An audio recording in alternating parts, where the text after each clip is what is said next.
Sir Bengal की ये rape कांड जो हुआ है डॉक्टर का, तो इस पे सभी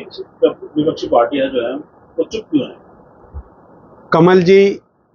आप जो बंगाल के अंदर जो यह अत्यंत घृणित घटना घटी है कि एक महिला डॉक्टर के साथ अस्पताल के प्रीमाइसेस में रेप करके फिर उनकी हत्या, ये अपने आप में सभ्य समाज को शर्मसार करने की बहुत बड़ी घटना है। मैं आपको बताऊं कि इस घटना को आप सिर्फ एक घटना के रूप में नहीं देखें, बल्कि इस घटना के पीछे अगर आप जब गौर फरमाएंगे तो किस तरह से सत्ता का दुरुपयोग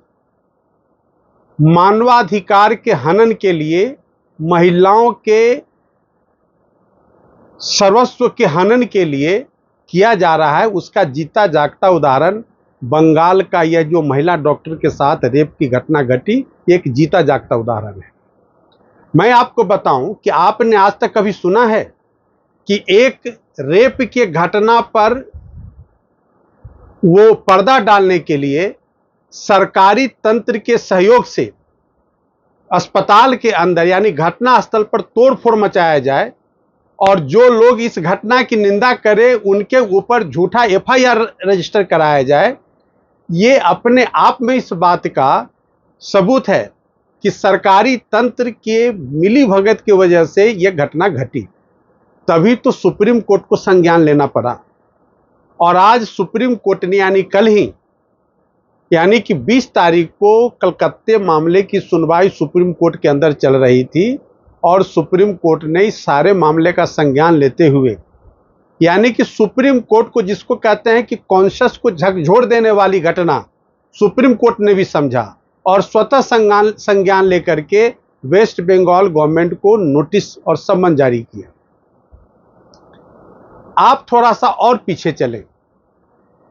आपने ये देखा होगा कि अभी जो निकट बीते समय में जो देश के अंदर में और देश के पड़ोस में जो कुछ घटनाएं घटी,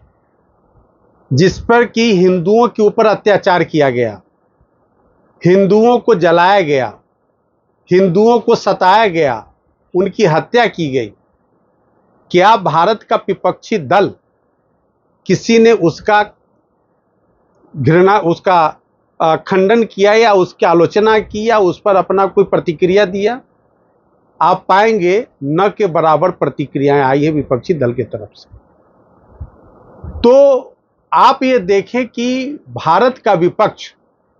केंद्र सरकार और मोदी सरकार की आलोचना के नाम पर, उनके विरोध के नाम पर इस हद तक चली गई है कि देश की जनता का चाहे सत्यानाश क्यों न हो जाए, लेकिन उस सत्यानाश के कॉस्ट पर भी ये राजनीति करना चाहते हैं। और यही वजह है कि यह एक हिंदू बहुल राष्ट्र है और यहां पर वो हिंदुओं के खिलाफ किस तरह से मोर्चाबंदी की जाए, हिंदुओं को किस तरह से डेमोरलाइज किया जाए,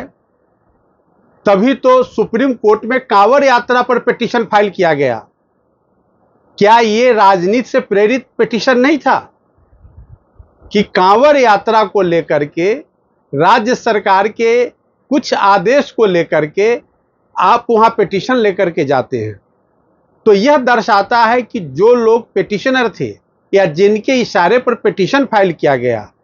ऐसे पॉलिटिकल पार्टी, ऐसे लोगों का, ऐसे इंटेलेक्चुअल का मानसिकता हिंदू समाज के प्रति कैसा है, वह आईना दिखाता है कि उनका चेहरा हिंदू समाज के खिलाफ कैसा चेहरा है। तो मैं ये कहना चाहता हूं कि आज का जो भारतीय राजनीति का परिदृश्य है,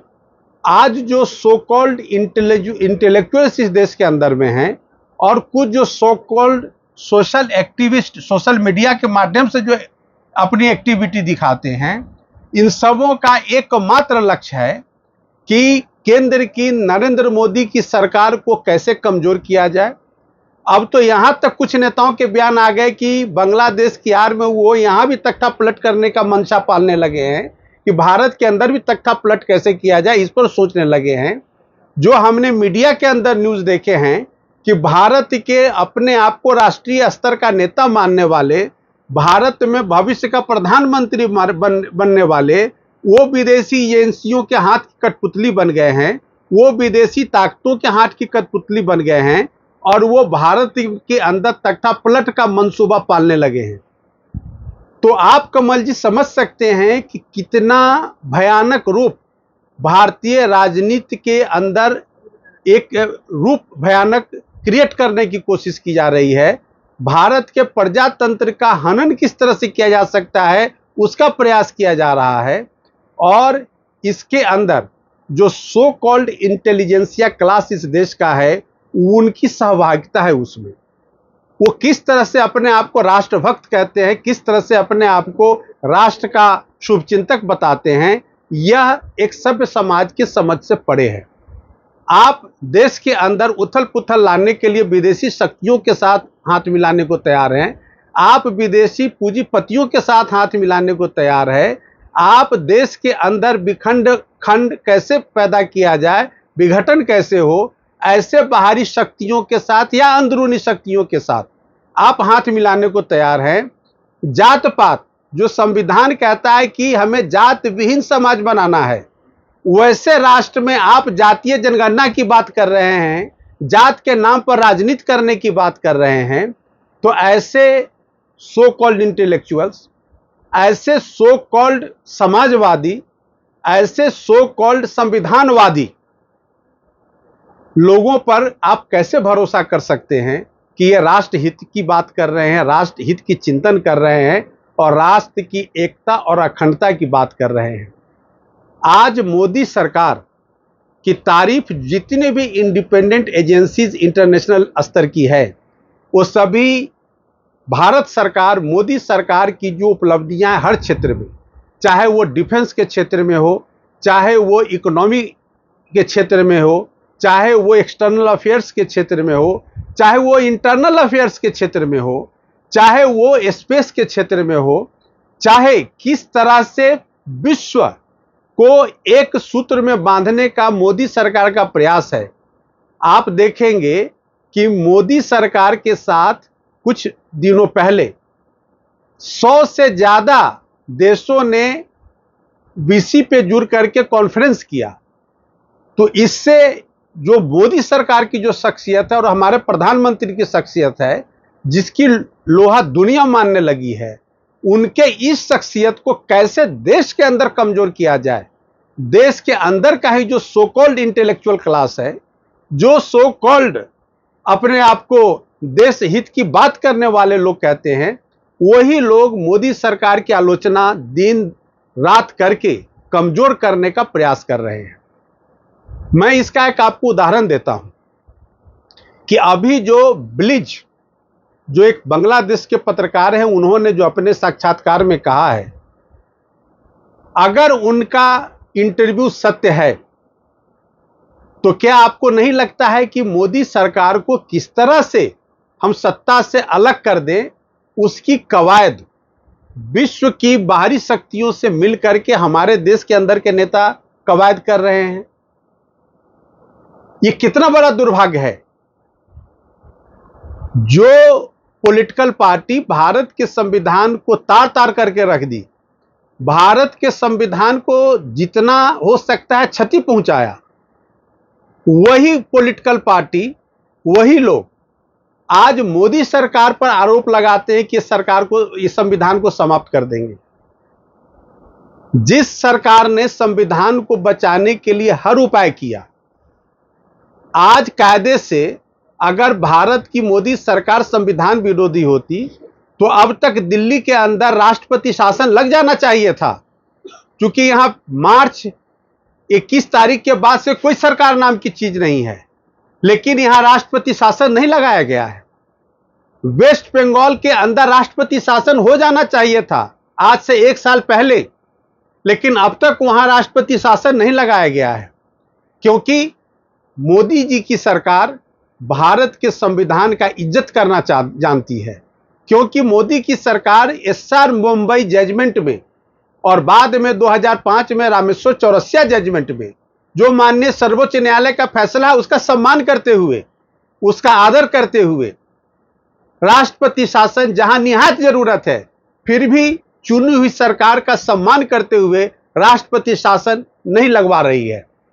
क्या इससे बड़ा कोई जीता जागता उदाहरण हो सकता है कि संविधान की रक्षा मोदी जी की सरकार कितनी तत्परता से कर रही है? मोदी जी सुप्रीम कोर्ट के हर उस फैसले का सम्मान करते हैं, उसको देश में लागू करवाते हैं जो सुप्रीम कोर्ट समाज के हित में संविधान के अनुसार फैसला देती है। लेकिन क्या जो आज के जो विपक्षी दल है भूल गए कि शाहबानो केस में तत्कालीन केंद्र की सरकार ने उस जजमेंट का क्या असर किया था? क्या केंद्र की भारत वो विपक्षी पार्टियां इस बात को भूल गई कि जब फ्रिंज बेनिफिट्स पे सुप्रीम कोर्ट का फैसला आया तो पी चिदम्बरम साहब वित्त मंत्री थे, उन्होंने उस अपने सरकार में उस कानून का क्या असर किया था? तो कहने का मतलब कि भारत के सर्वोच्च न्यायालय के जजमेंट्स को बार बार उलटने का काम भी जिन पॉलिटिकल पार्टी की सरकार केंद्र में रही उन्होंने किया, और आज वो मोदी जी और बीजेपी की सरकार पर या एनडीए की सरकार पर दोषारोपण करते हैं। तो इससे आप समझ सकते हैं कि किस तरह से झूठ का जाल फैला करके, किस तरह से झूठ का आडंबरी बना करके, किस तरह से झूठ का वातावरण तैयार करके जात के नाम पर, तो कभी विदेश नीति के नाम पर, तो कभी अलगाववाद के नाम पर, कभी धर्म के नाम पर, ये समाज के अंदर उथल पुथल ला करके ये मोदी सरकार को किसी भी तरह से सत्ता से बेदखल करने की इनकी कवायद है। लेकिन भारत की जनता लोकतांत्रिक रूप से इतनी परिपक्व है कि इनके तमाम प्रयासों के बावजूद एनडीए को बहुमत देकर के मोदी जी को सत्ता में तिवारा ला करके अपने परिपक्वता का, अपने संवैधानिक विचारधारा का परिचय दिया है। और जो भी प्रयास विपक्षी दल कर रहे इस देश में, उनका जो प्रयास है संविधान से बिल्कुल हट करके है। वो संविधान की दुहाई देते हैं लेकिन उनका हर कदम भारतीय संविधान के खिलाफ है। अगर मैं गिनाऊं तो इसको अनेकों उदाहरण हैं। आपको मैंने 2 जजमेंट का हवाला दिया, इसके अलावा कई उदाहरण हैं पब्लिक डोमेन में जो जनता समझती है, भली भांति जानती भी है कि किस तरह से समय समय पर अपने सत्ता के लिए ये संविधान का गला घोटने का काम किए हैं, समाज के आपसी भाईचारा को बिगाड़ने का इन्होंने काम किया है और समाज के वातावरण को तार तार करने का काम किया है। तो मुझे पूरी उम्मीद है कि आज जितनी भी कदम भारत के विपक्षी दल के द्वारा केंद्र की सरकार के खिलाफ उठाई जा रही है, मोदी जी के सरकार के खिलाफ उठाई जा रही है, उसका करारा जवाब जनता देती आ रही है और आगे भी देती रहेगी। इसी आशा के साथ मैं आपको बहुत बहुत धन्यवाद देता हूं कि आज आपने मुझको मौका दिया अपनी बात आपके चैनल के माध्यम से रखने का। धन्यवाद।